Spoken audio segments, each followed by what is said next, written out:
Magandang umaga po sa ating lahat. Ako po ay si Gina Latagan at ngayon tatalakayin po natin ang Banghay Aralin na patungkol sa panitikan. Ito ay isang uri ng tradisyonal at detalyadong banghay aralin.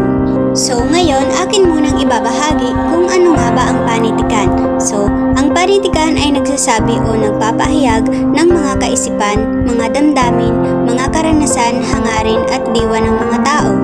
At ito rin ang pinakapayak na paglalarawan lalo na sa pagsulat ng tuwiran o tuluyan at patula.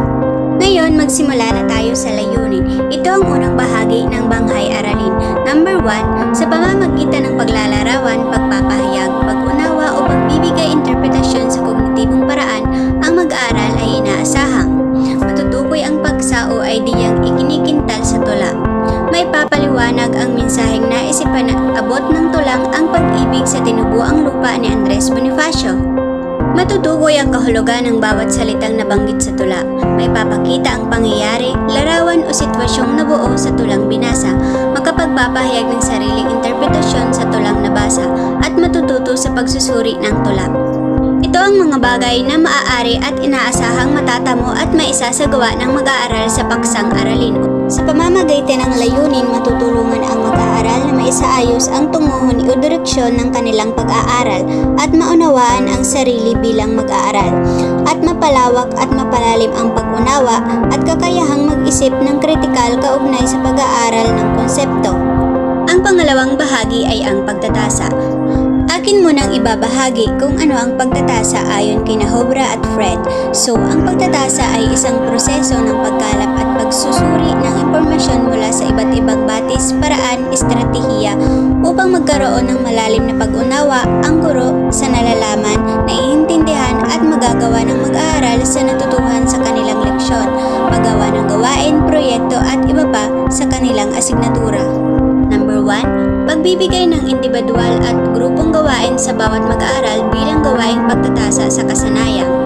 Una, pagsusulat ng essay kaugnay sa mensaheng nakapaloob sa tula.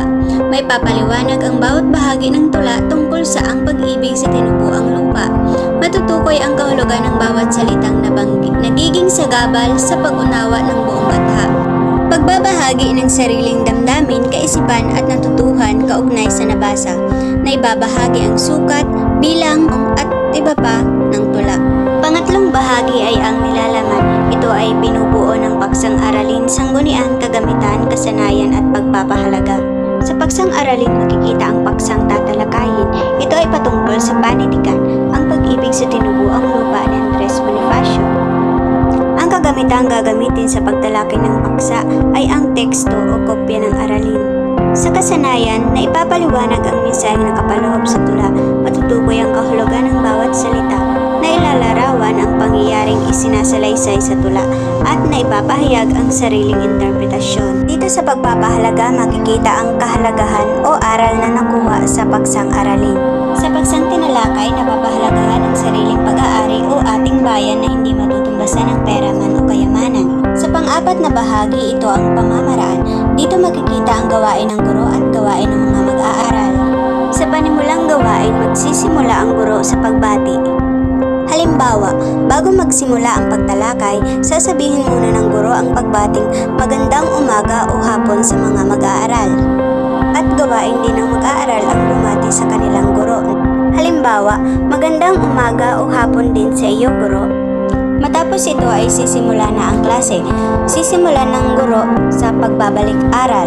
Halimbawa, babanggitin ng guro sa mga mag-aaral ang huling kanilang tinalakay at hihingin ang natutuhan nito.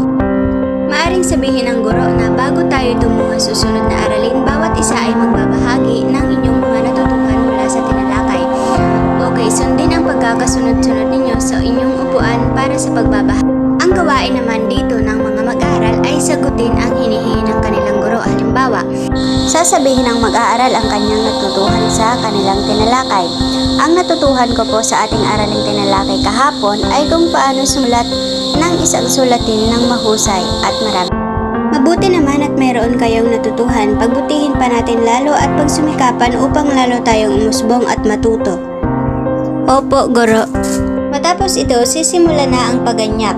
Ito ang gawain ng guro at mga mag-aaral. Halimbawa, Okay, kumuha ng libro bawat isa at sa pahina 20 makikita ang tulang Ang Pag-ibig sa Tinubuang Lupa ni Andres Bonifacio. Basahin ito ng maigi at unawain. Opo, Guro. Ang pangalawang gawain ng guro sa pamamaraan ng pagtuturo ay ang paglalahad. Ang paglalahad ay nangangahulugang pagpapaliwanag kaugnay sa paksang aralin o pagbibigay kahulugan at kaalamang nakuha sa paksa. Para sa aktibidad na isasagawa, narito ang mga nakahandang tanong. Una, ano ang mensaheng nakapaloob sa tula? Ano ang nais ipahiwatig ng author? Gawin ito sa pamamagitan ng paggawa ng essay o sanaysay. Sa katanungan o aktibidad na ipinagawa ng guro, ito naman ang maaaring kasagutan ng mga mag-aaral. Ito ay isang halimbawa lamang ng gawain ng mag-aaral bilang pagtugon sa aktibidad na isinagawa o ibinigay ng kanilang guro. Ngayon, dapo naman tayo sa pagtalakay. Ito ay isang uri ng gawaing pagsisiyasat.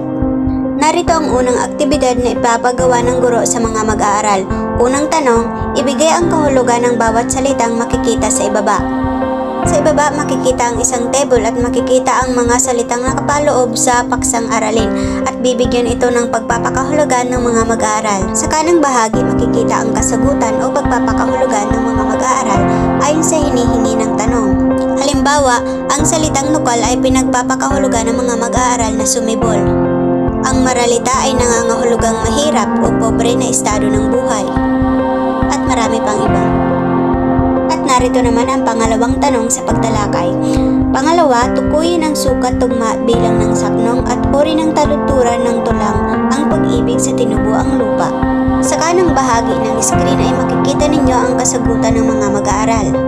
At ang kasunod ay ang paglalapat kung saan masusubok ang kakayahan ng mga mag-aaral sa pangkat-pangkat na gawain. Pagkatapos ay magbibigay ang guro ng ebalwasyon, kung saan matutukoy at masusubok ang kaalaman ng mag-aaral sa personal nilang pagkatuto. At ang panghuling bahagi ng banghay aralin ay ang takdang aralin. Ito ang gawain ng guro sa pagtatapos ng klase. Ang nakahandang tanong sa takdang aralin ay, bilang isang taong nabibilang sa henerasyon na ito, ano ang iyong pananaw sa modernong panahon? Paano pinangangalagaan at pinahahalagaan ng tao sa henerasyon na ito ang mga bagay na masasabing sariling ating katulad ng lupain, kultura, tradisyon at iba pa? Matapos maibigay ng guro ang takdang aralin at maisulat ng mag-aaral, ay maaari nang magpaalam ang guro at mag-aaral sa bawat isa bilang pagtatapos ng klase.